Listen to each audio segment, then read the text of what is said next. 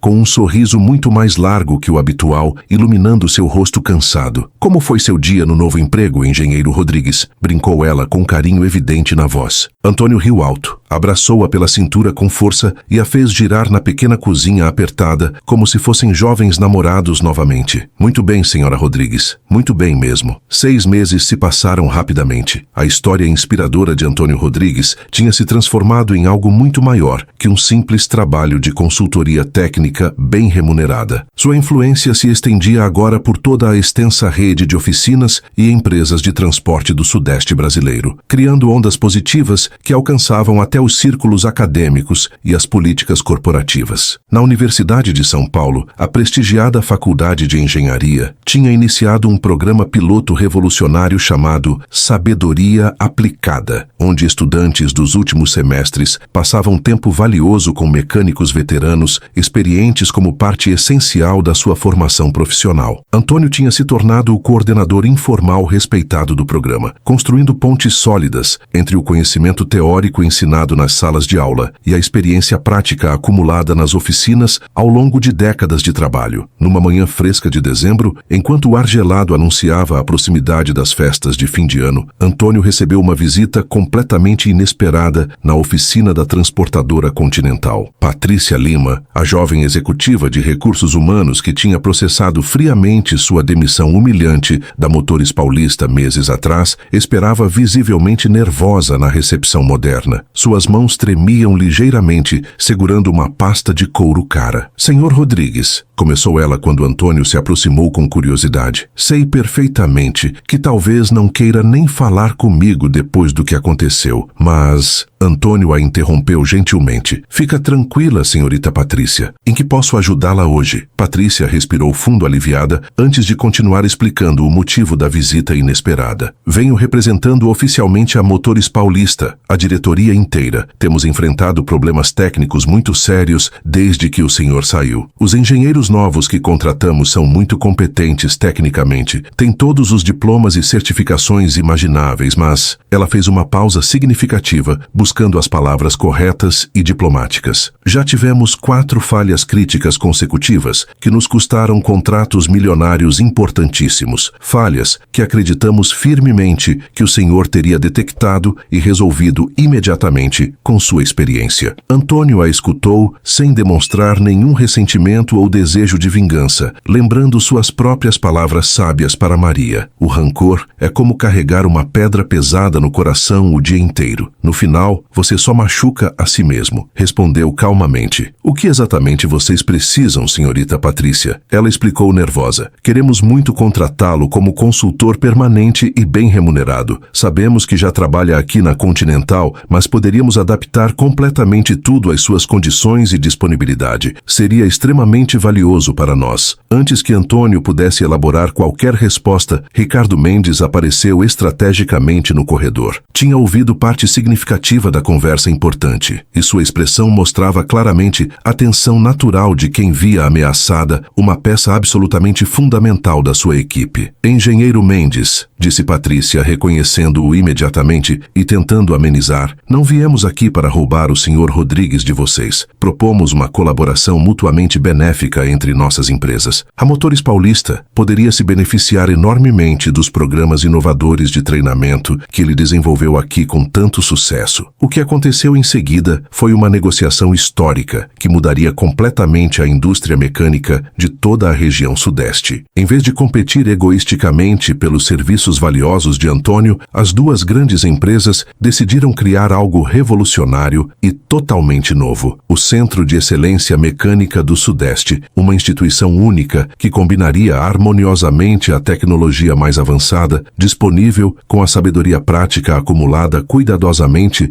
durante muitas gerações de mecânicos dedicados. Antônio se tornaria o diretor técnico respeitado do centro ambicioso, com a responsabilidade crucial de desenvolver metodologias inovadoras que integrassem perfeitamente o diagnóstico tradicional, baseado em experiência, com as ferramentas computadorizadas ultramodernas. Mas muito mais importante ainda, seria o mentor dedicado de uma geração inteira de mecânicos que não veriam mais a tecnologia e a experiência como forças inimigas opostas, mas sim como aliadas poderosas, trabalhando juntas harmoniosamente. A cerimônia emocionante de inauguração oficial do centro aconteceu em março do ano seguinte. Compareceram empresários influentes, professores universitários renomados, estudantes entusiasmados e mecânicos humildes de absolutamente toda a região. Antônio, vestido com uma camisa social nova que Maria tinha insistido em comprar especialmente para a ocasião importante, pronunciou um discurso memorável que seria lembrado e citado durante muitos anos na indústria inteira. Quando eu era jovem e cheio de energia, começou com voz emocionada, acreditava que ser mecânico significava simplesmente entender como as máquinas funcionavam tecnicamente. Com o passar dos anos e a experiência acumulada, aprendi que, na verdade, significa entender profundamente como as máquinas servem às pessoas e melhoram suas vidas. Um motor não é apenas metal frio que se move mecanicamente, é o coração pulsante de um caminhão que transporta remédios vitais para hospitais distantes, de um carro que leva uma mãe ansiosa para ver seu filho doente. Fez uma pausa significativa, observando os rostos atentos de toda a sua audiência diversa. Me disseram diretamente que eu não servia mais para nada, que era obsoleto e atrasado num mundo dominado por computadores e sensores eletrônicos sofisticados. Talvez tivessem razão sobre algumas coisas específicas. Talvez meus métodos artesanais sejam realmente antiquados, minhas ferramentas manuais ultrapassadas pela tecnologia. Mas o que jamais ficará obsoleto é a paixão genuína por resolver problemas difíceis, a satisfação profunda de devolver vida a algo que parecia irreparavelmente morto, e principalmente a responsabilidade sagrada de transmitir generosamente para as próximas gerações tudo aquilo que aprendemos arduamente ao longo de uma vida inteira dedicada. Rafael, o jovem técnico que meses atrás tinha questionado sinceramente o valor real da experiência sem diplomas universitários, aproximou-se emocionado do microfone quando Antônio terminou seu discurso inspirador. Seu Antônio me ensinou pacientemente que um motor fala constantemente conosco, mas apenas se soubermos realmente escutar com atenção e respeito.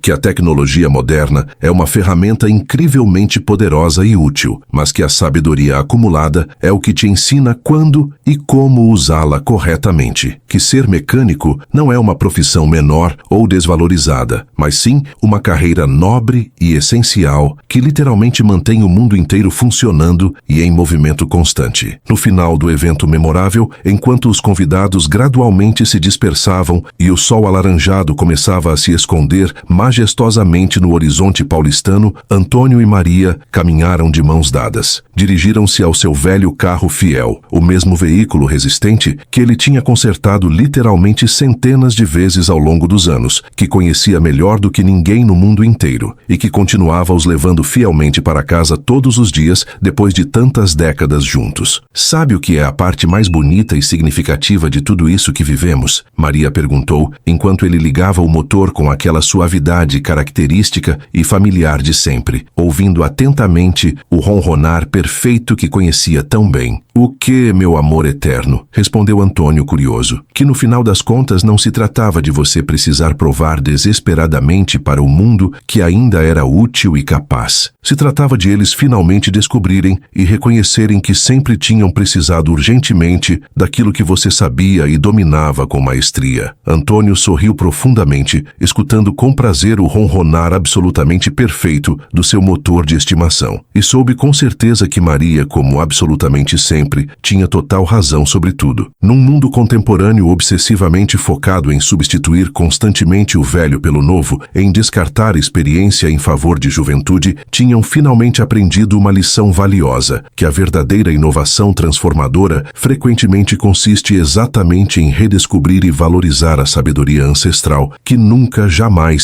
deveríamos ter esquecido ou descartado tão precipitadamente. O Centro de Excelência se tornaria rapidamente um modelo exemplar replicado em diversos outros estados brasileiros. A história inspiradora e emocionante de Antônio Rodrigues seria contada repetidamente em inúmeras conferências profissionais e universidades prestigiadas como exemplo perfeito de que experiência vivida e inovação tecnológica não são de forma alguma inimigos naturais, mas sim parceiros complementares e essenciais na construção de um futuro melhor e mais equilibrado para todos. Mas para ele, o homem simples que tinha sido humilhado e descartado, o mais importante continuou sendo exatamente o mesmo que sempre foi desde o início. Despertar todas as manhãs sabendo com certeza absoluta que possuía as ferramentas necessárias, o conhecimento profundo e a experiência insubstituível para resolver problemas reais, para ajudar pessoas necessitadas concretamente e para manter o mundo inteiro girando e em movimento constante, um motor de cada vez com dedicação, paciência e muito amor pelo ofício que escolheu dedicar sua vida inteira. Gostou dessa história inspiradora? Então você vai amar o canal Eco Divino. Inscreva-se agora no canal Eco Divino e ative o sininho para não perder nenhuma história emocionante que vai tocar seu coração e transformar sua visão de mundo.